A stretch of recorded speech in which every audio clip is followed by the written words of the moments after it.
Saludos a todos ustedes de parte de nuestro ministerio Aliento, y aquí en la biblioteca de Juan Paz de la Universidad de Texas en San Antonio, les enviamos nuestros deseos en oración, que estén bien, que esta semana haya sido muy tranquila, en paz, y que en este fin de semana de marzo 12 este video venga a ser un refrigerio espiritual y una bendición para todos ustedes. Estamos nosotros considerando en este video la tradición del título Hijo del Hombre. Nosotros dijimos que hombre en la escritura, puesto que todo se tradujo a la lengua franca en aquel primer siglo, y aún antes, 300 años antes, con el imperio griego. El griego vino a ser la principal lengua de comunicación en esta parte del mundo, en el Mediterráneo y todas las áreas que estaban conectadas con él. El Hijo del Hombre en la era cristiana es lo que ahora vamos a entrar a ver. Hombres siendo principalmente el significado es hijo del ser humano, porque hombre, antropos, es ser humano, y naturalmente no enfatiza uno u otro género, sino que la humanidad en general. Es como decir mortal. En el Nuevo Testamento, Saulo de Tarso, que después se convertiría en el apóstol Pablo 4 años después de la crucifixión de Jesús, escribiendo sus epístolas entre los años del 51 al 59 después de Cristo. No menciona en ninguna de sus epístolas la imagen o el título del Hijo del Hombre relacionado con Jesús el Cristo. Entre la muerte de Jesús, la crucifixión de Jesús, y la redacción de los 4 evangelios canónicos, Marcos, Mateo, Lucas y Juan, no aparece haber ningún concepto de que Jesús haya sido moldeado por la imagen o el título de el Hijo del Hombre de la tradición hebrea. Para cuando aparecen los 4 evangelios, en la era cristiana, después de la destrucción del templo en Jerusalén, en el año 70 después de Cristo, esta imagen o este título del Hijo del Hombre se había convertido claramente en un lente principal a través de la cual se interpretaba a Jesús de Nazaret. Ahora yo les invito a ustedes a que leamos como una introducción a nuestra reflexión, a este mensaje, en Jeremías 31, capítulo 31, versículo 33 y 34. Si ustedes tienen su Biblia, pueden ir allá. De otra manera, podemos leer juntos en la pantalla. Versículo 33 y 34 de Jeremías 31 nos dice, es la interpretación por la cual se ven las cosas futuras para el pueblo que tanto tiempo había estado en opresión. Pero este es el pacto que haré en la casa de Israel, dice el versículo 33. Después de aquellos días, dice Jehová, daré mi ley en su mente y la escribiré en su corazón. Y yo seré a ellos por Dios, y ellos me serán por pueblo. Y no enseñarán más ninguno a su prójimo, ninguno a su hermano, diciendo, conoce a Jehová, porque todos me conocerán, desde el más pequeño de ellos hasta el más grande, dice Jehová. Porque perdonaré la maldad de ellos y no me acordaré más de su pecado. Entonces nosotros, viéndola ahora la era cristiana, y esto es muy aceptado por los eruditos bíblicos, que la década de los 60, después de Pablo, después de ese inicio, inmediatamente después de la crucifixión y la resurrección de Jesús de Nazaret, y después de haber sido Pablo llamado a ser apóstol 4 años después de la crucifixión, en la edad de los 60, una vez que Pablo prácticamente se terminan sus escritos, y antes de que se haya circulado el Evangelio de Marcos, que fue el primero, siendo el primero, esta interpretativa imagen de Jesús como el Hijo del Hombre, el Hijo del ser humano, vino a ser fundamental para entender la vida de Jesús de Nazaret, el Cristo, de tal manera que la visión de Jesús de Nazaret, el Hijo del Hombre, nos ofrece aún otra ventana o otra puerta, digamos, de oportunidad a través de la cual podemos entrar en el tiempo, en nuestro deseo de llegar a aproximarnos tanto posible al primer siglo, a lo que fue la experiencia original de Jesús, el impacto de la vida de Jesús de Nazaret en los primeros seguidores, sus discípulos. Sin embargo, mantengamos en nuestra mente las preguntas que nos van a motivar a buscar y a discernir esto. Por ejemplo, como antes hemos dicho en el video pasado, que había en Jesús de Nazaret que hacía parecer apropiado que la gente de aquellos días le aplicara esta imagen de Hijo del Hombre. ¿Qué fue lo que hizo que la gente comenzara a verlo como un ser sobrenatural que vino del cielo para hacer la obra del anciano de días, como se describe en la visión de Daniel capítulo 7? Por principio de cuenta, entonces, veamos los textos del Evangelio, principiando por el primer Evangelio escrito, que fue el de Marcos. Marco, siendo el primer Evangelio, usa esta imagen de Jesús al principio inmediatamente de su Evangelio, la narración de la sanidad del paralítico que es descendido del techo a una casa.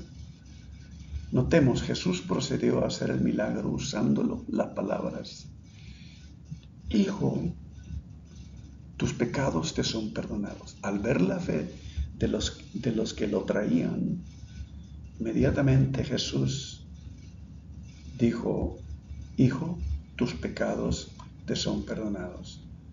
Ser capaz de perdonar pecados era claramente una afirmación divina y fue inmediatamente cuestionada por los escribas y los fariseos o los críticos de Jesús, quienes preguntaron en el versículo 7, si ustedes ven esa narración de Marcos 2, ¿quién puede perdonar los pecados sino solo Dios? Jesús les responde. Sin embargo, él usa, de acuerdo al Evangelio de Marcos, la palabra Hijo del Hombre aquí, para que sepáis que el Hijo del Hombre tiene potestad en la tierra para perdonar pecados. Y se dirige al paralítico y le dice: a ti te digo, levántate, toma tu lecho y vete a tu casa. El Hijo del Hombre, en el libro de Daniel, en el papel de quien presidiría el juicio final, tenía el poder de atar y desatar los pecados de las personas. Vuelvo a repetir, de acuerdo al libro de Daniel, Jesús fue visto claramente a través de esta imagen recién aplicada o que se había formado ya. La última vez que Marcos usa esta frase de el Hijo del Hombre es en el último día de la vida de Jesús. Si ustedes quieren ir al Evangelio de Marcos capítulo 14, Cuando el sumo sacerdote pregunta en el versículo 61, y Jesús responde en el versículo 62, entre estas dos usos, al principio y al final del Evangelio de Marcos, la frase Hijo del Hombre como título de Jesús en este Evangelio de Marcos se emplea en 12 ocasiones. Mateo, el Evangelio de Mateo, que se escribe en los años, se cree alrededor de los fines o principios de los 80, fines de los 70, principios de los 80, y empieza a expandir, guiado por Marcos. En el Evangelio de Mateo, la asignación ya muy supernatural del Hijo del Hombre se menciona 27 veces, guiándose exclusivamente por los escritos de Daniel, que son muy apocalípticos. Algunas son casi casuales, muy de paso, muy leves, una especie de título que Jesús se asigna a sí mismo. Él se titula a sí mismo como cuando Mateo describe a Jesús diciendo, el Hijo del Hombre no tiene dónde recostar su cabeza. En Mateo 8, versículo 20, nosotros hablamos de esto en el versículo en el video pasado, en Lucas. Entonces, otras ocasiones en las que el título Hijo del Hombre menciona Mateo están claramente infundidas con mucho más significado del libro de Daniel.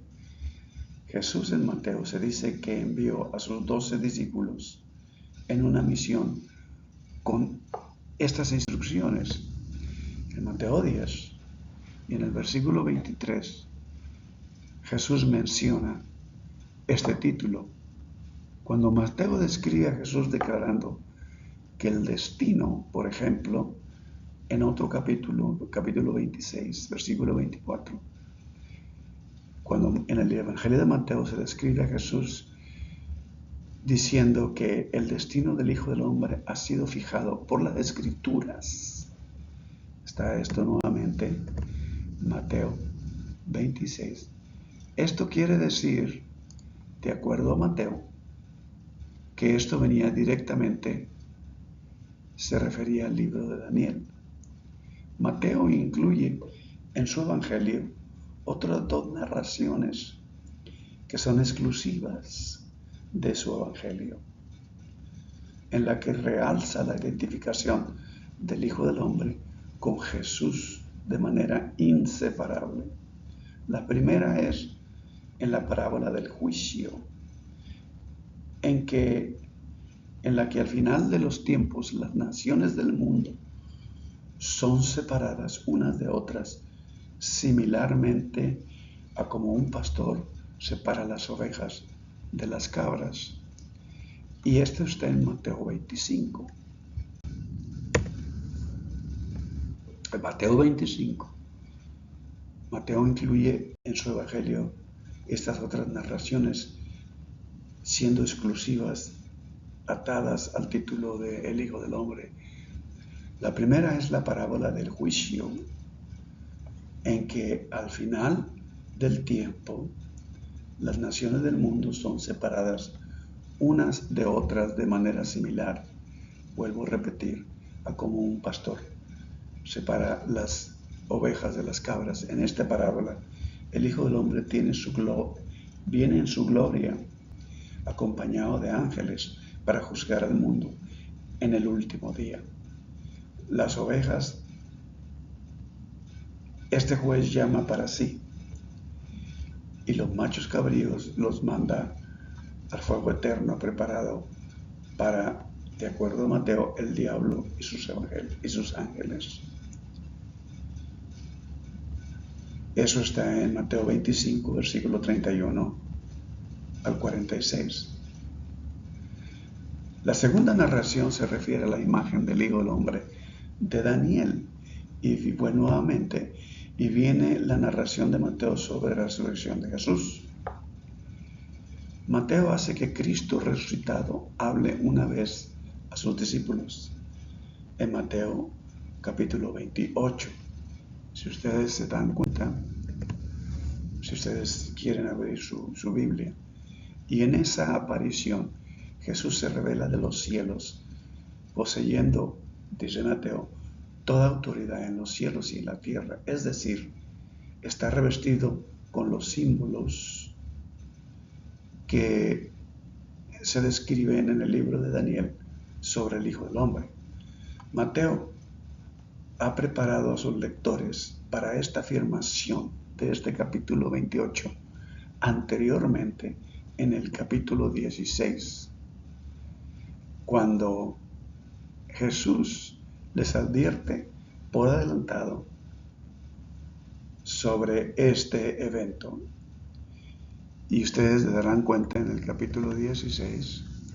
Y esta es una referencia más al papel de juicio aplicado a la figura mesiánica por el libro de Daniel. Y Mateo vio la resurrección en ese contexto.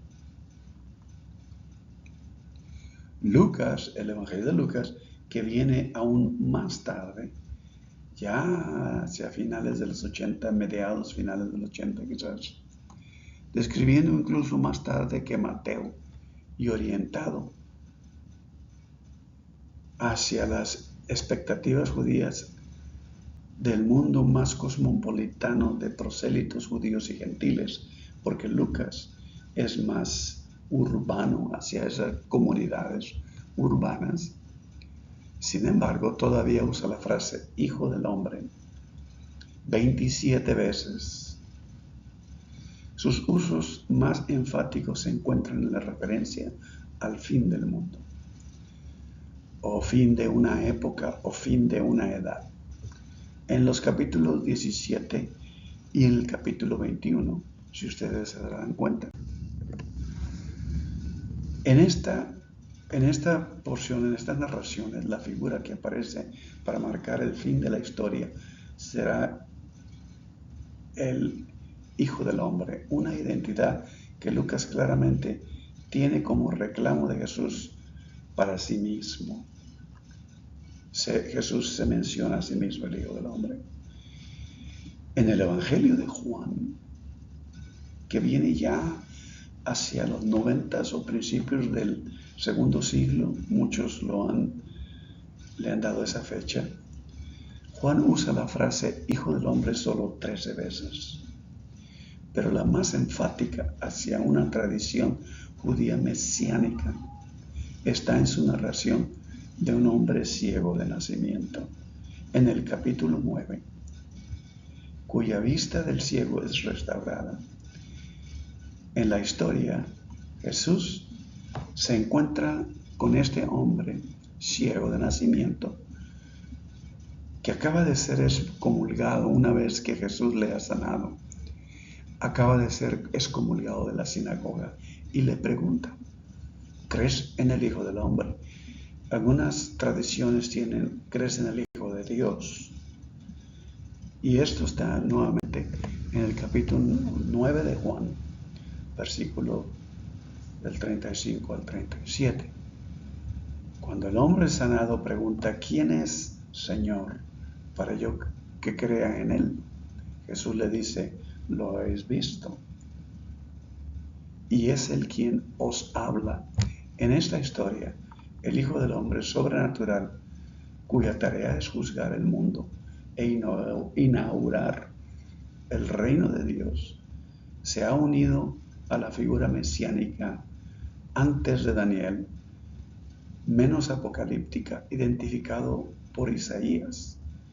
En Isaías capítulo 35:8 muestra entonces la realización del reino de Dios a través de la visión de Daniel 7 del Hijo del Hombre que viene a realizar las obras del anciano de días, como el que trae paz y plenitud a la vida, haciendo que los ciegos vean, los sordos oigan, los cojos caminen y los mudos canten, como en el versículo 6 de ese mismo capítulo 35. Y estas vendrían a ser señales del reino venidero. Jesús de Nazaret, por lo tanto, fue interpretado en el Nuevo Testamento en ambos roles de Mesías. Fue percibido como el Hijo del Hombre, sobrenatural, y el Juez Supremo. Y a través de la vida de Jesús de Nazaret, el Cristo, su misterio terrenal, como la fuente de plenitud aquí y ahora. Su primera venida estuvo acompañado, naciendo y viviendo en Palestina, y esta venida estuvo acompañada de una serie de milagros de sanidad que marcaran la interrupción de la esfera de las acciones de Dios en la tierra como nunca antes vistas y experimentadas.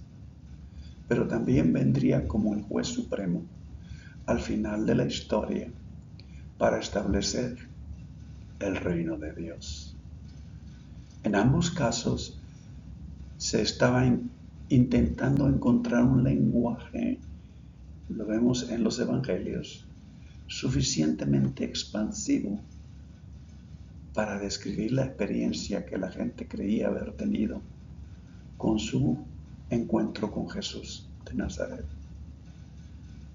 La vida de Jesús de Nazaret fue una vida en la que se percibía específicamente y muy intensamente el amor para transformar a los no amados, la aceptación para sanar a los seres humanos que no habían sido aceptados, y a los seres humanos que habían experimentado el dolor del rechazo, la plenitud para superar el quebrantamiento, la plenitud de vida, y la vida para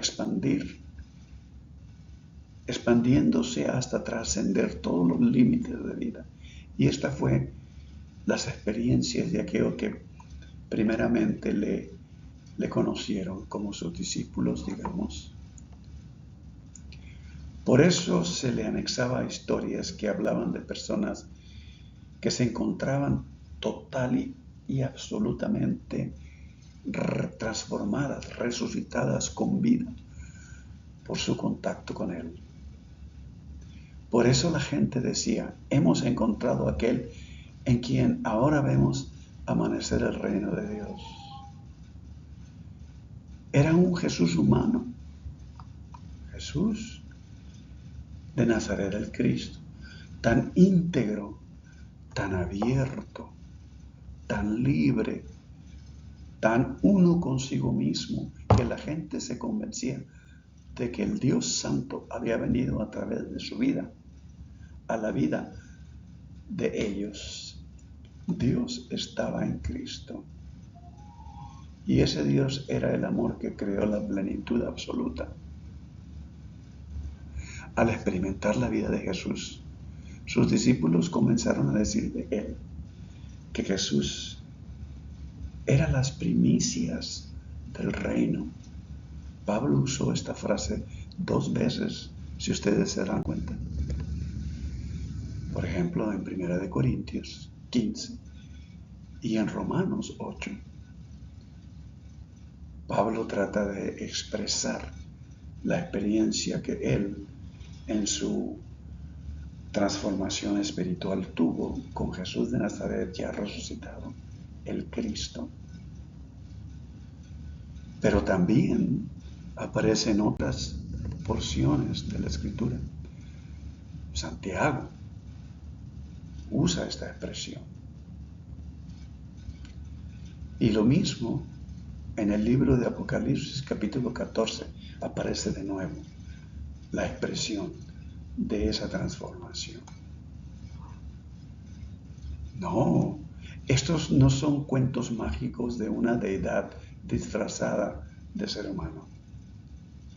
Nunca nadie escuchó la historia de Jesús decir que Él fue el juez que invitó a los salmos o a los salvos a entrar en el reino de Dios en el último día.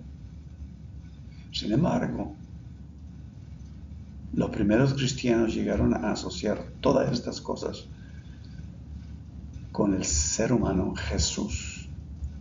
Las experiencias poderosas impulsan el lenguaje expandido a nuevas formas. Los seguidores de Jesús buscaron captar su significado en el lenguaje de la extasía y los símbolos apocalípticos, buscando palabras humanas lo suficientemente grandes para transformar y transmitir el lenguaje, el significado que habían experimentado. Esto es lo que significa ser el Hijo del Hombre. Y así fue como este título quedó unido a la memoria de Jesús.